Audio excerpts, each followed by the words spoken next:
Hi, I'm George Pearson, and this is a look at the new features in Adobe's Photoshop Elements 2018 program.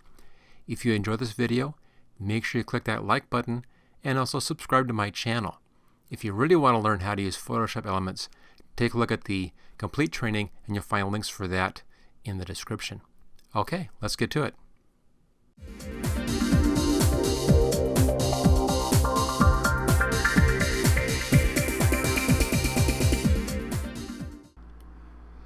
There are really only 6 new features here inside of Photoshop Elements 2018, and if you ignore the ones in the guided edit, which I always do, then there's really only 2 new features here that are new since Photoshop Elements 15. The first one is this thing right over here. Notice I've changed the red eye tool to the eye tool, and that's because they've added in one new feature right down there, open closed eyes. Now, this would be a great tool if it worked consistently. Unfortunately, it doesn't. There's still a lot of problems with this. Let's just take a fast look at this, open closed eyes. I'll show you what it's supposed to do, and then we'll talk about what it doesn't do and where the problems are. Now, the picture I have up here, this actually is a pretty good picture for this. I know her eyes aren't closed, but it's hard to find a picture with closed eyes that this thing actually will work with. Don't ask me why. It has a problem with that. We'll show that in just a second. Now, looking at this, what this does is it first finds the face in your picture, and it has some problems with this. If it doesn't find your face, there's no way to tell it where the face is. I can't move this circle anywhere. See, I can't do that. It's just locked in place. So that's the first problem with this. I can't move that selection someplace else. So if I had 2 people, one eye is open, one eye is closed, I couldn't tell it which one to use. So problem 1. Second problem over here is we have these samples. These are real nice samples. This one sample actually works with this picture, interestingly enough. Notice how these skin tones are very similar. That's a big part of this. You need similar skin tones. Now, the second problem with this is if I choose one of these, let's just go through each of these. There it is. The guy's eyes looks weird, doesn't work. That girl's eyes doesn't work, but this also shows the biggest problem with this technique, and that's that this skin tone here is lighter than the skin tone over here. So notice we have this lightness in there on the skin tone, and that's a real problem because once we finish this, it comes in and places this effect onto the original layer. It doesn't give us a new layer with a layer mask like every other tool inside of Photoshop Elements does. This one just puts it on the background and you're stuck with it. You can't go in and easily adjust that. So that's the big problem number 2. It doesn't put this on a separate layer so that you can adjust it. As I mentioned before, this one actually works. Just coincidentally enough, that looks good. But this is the only time in several pictures I've tried, the only time where it actually works. Everything else, it hasn't worked for me. Now, you can go in and you can look for other pictures in your organizer. Just click on the organizer. Let this open up. Now, this works best if you have pictures of the same person. So let's say I had several different pictures of the same person taken at the same time, and some had eyes open, some had eyes closed. You can select the eyes open pictures and then use those to fix the eyes closed pictures. That's the best way to use this tool. With the same photo shoot, same person, just different shots.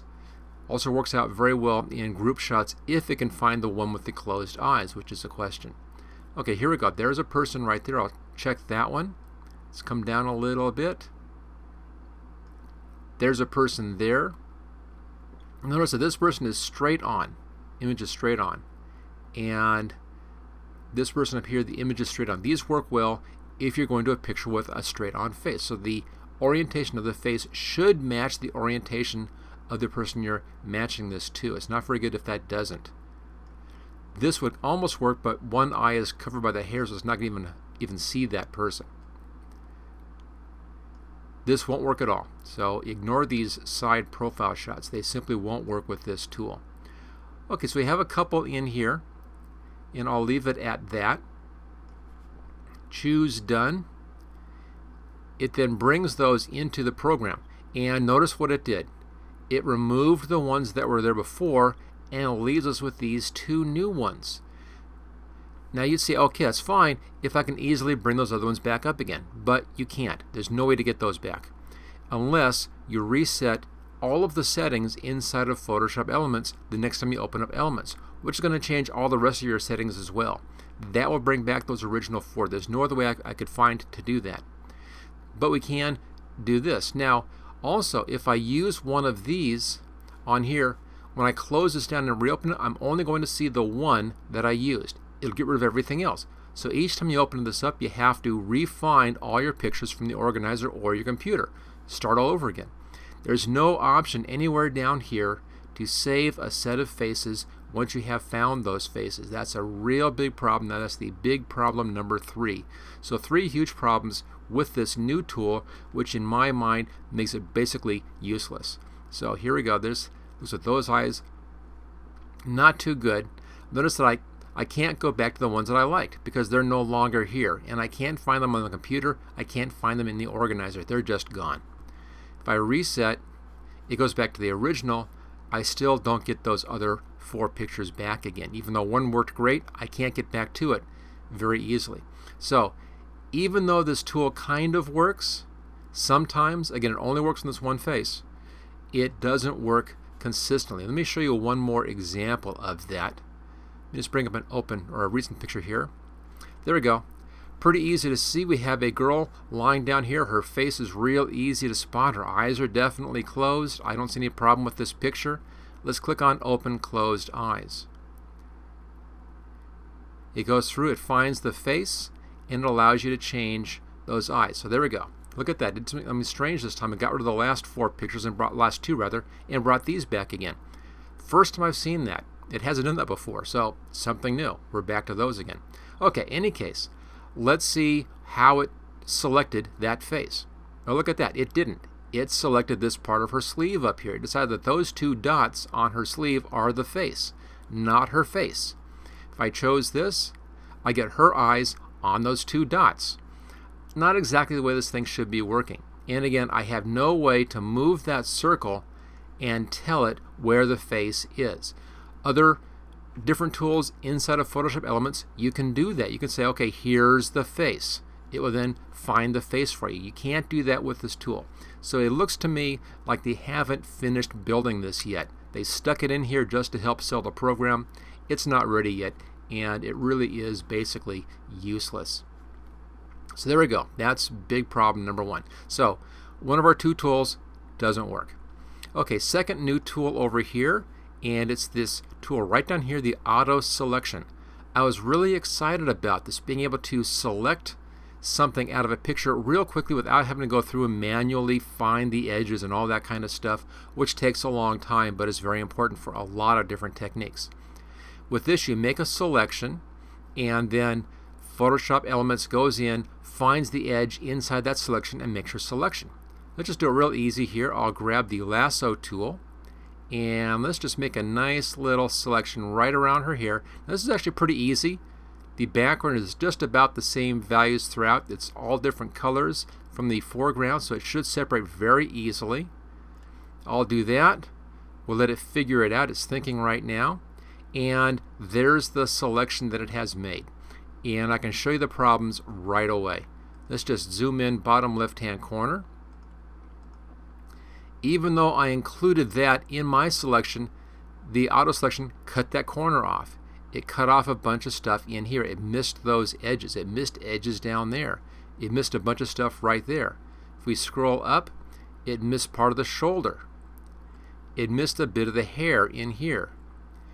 It missed the whole edge of the hair right along there. Let's just move over here to the right-hand side. It missed, actually got it there, so the little bit that it got correctly. It missed the edge here. It's inside of her outfit, and it missed it down there, so it didn't make a good selection. And that's a problem I've found with this. I've tested this on numerous pictures, and it has the same problem on all of them. It misses where the actual edge is.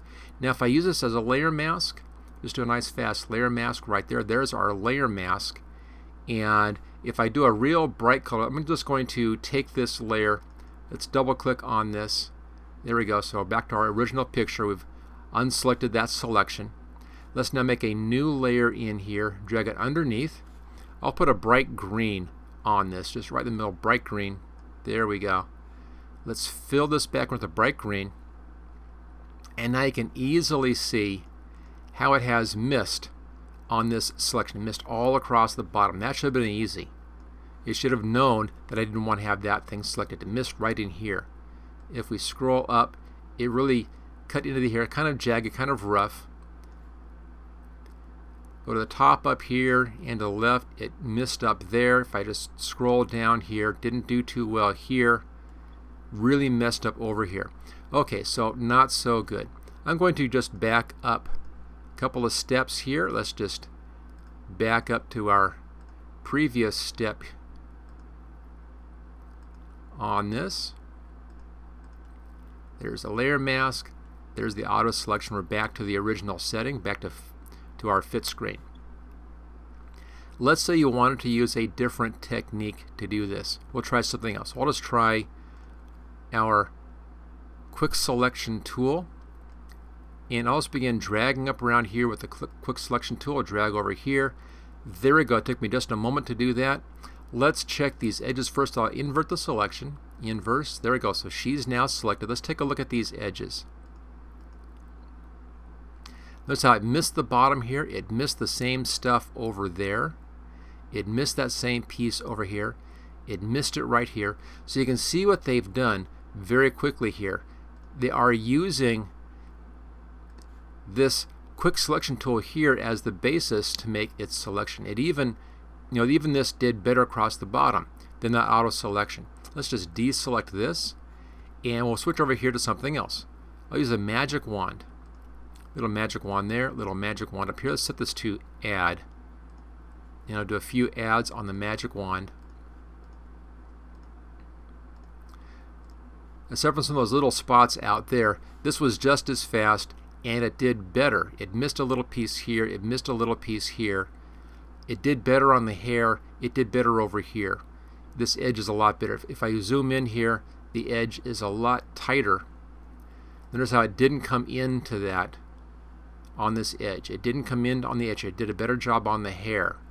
It did a better job up here.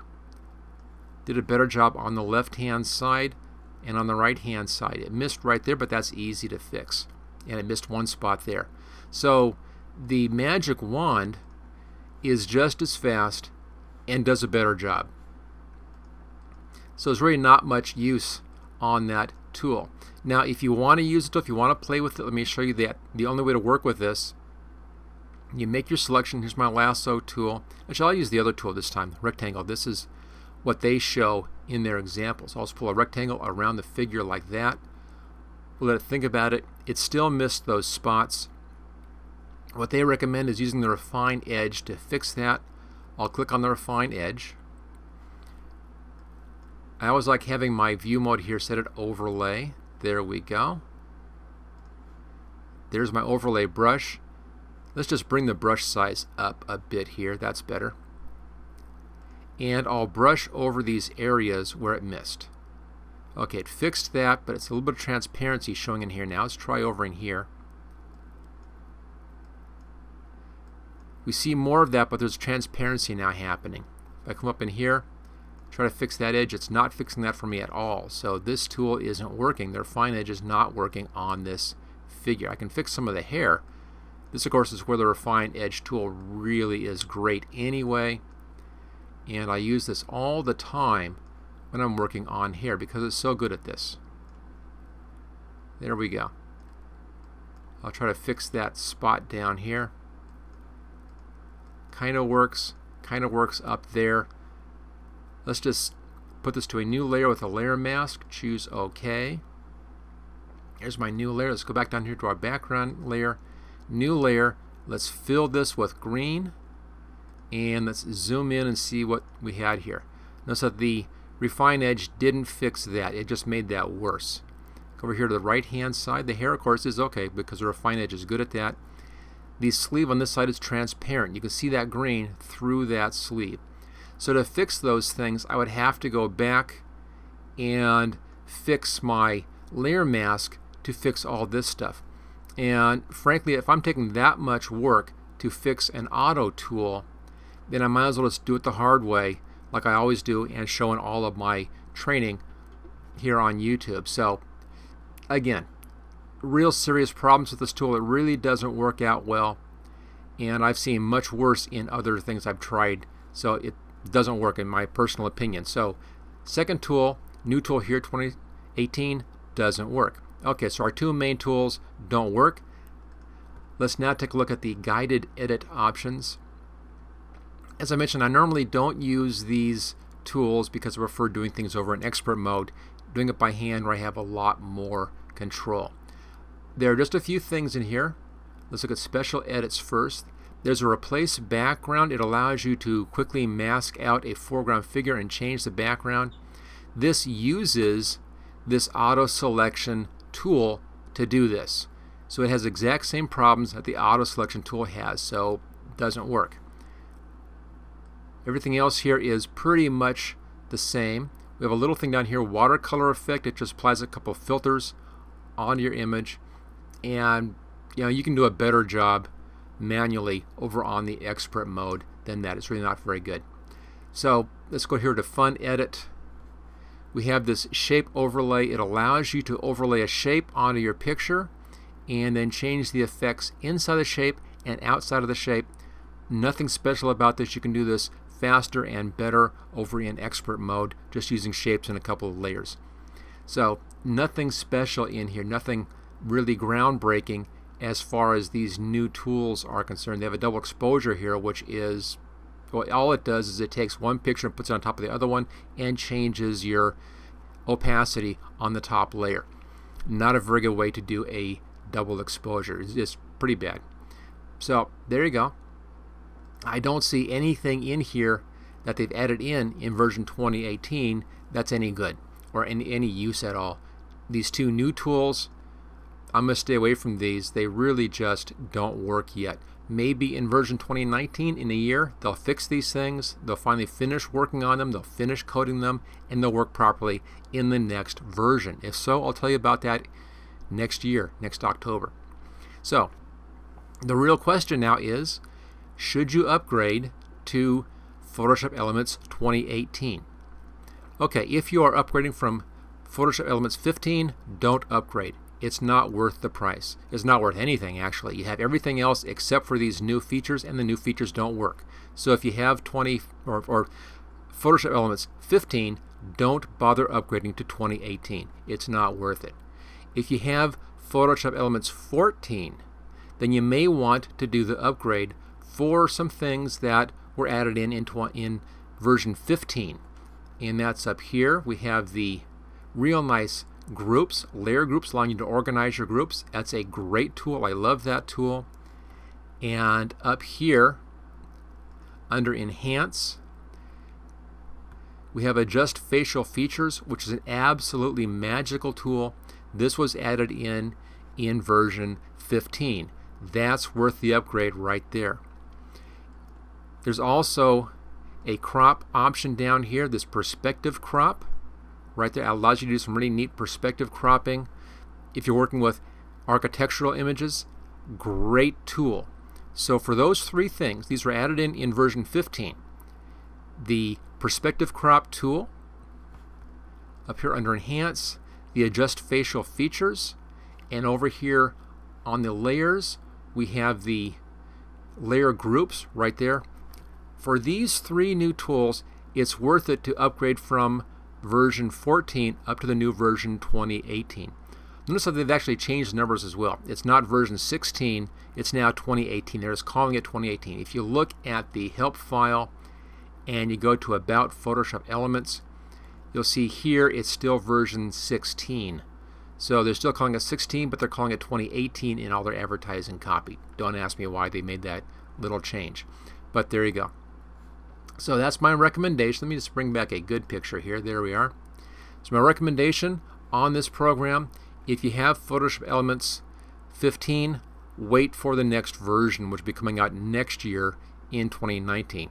I think by then they'll have these two tools fixed. If they fix these tools, they'll be great. I'll love using these. Right now, they're not ready. If you have Photoshop Elements 14, this is a good upgrade from 14. If you have 13 or earlier, definitely upgrade. there are a lot of new features added in version 14 that make that upgrade even better. So again, if you're working with an earlier version of Photoshop Elements, 14 or earlier, it's worth the upgrade for the new features that were added in version 15. If you have version 15, don't bother upgrading from version 15. This just isn't good enough yet. They haven't added anything new which is worth anything. Hopefully, again, they'll fix this stuff next time around in 2019. At that point, it should then be worth the upgrade. So there you go. A look at the new features here in Photoshop Elements 2018 and my recommendations and reasons for those on whether or not you should upgrade. Thank you for watching my video. I hope you found it useful. If you like this video, click on the like button below to let others know. You can click the subscribe button so you don't miss any of my videos in the future. I'm frequently uploading new training videos. Don't forget to check out my website at howtogurus.com.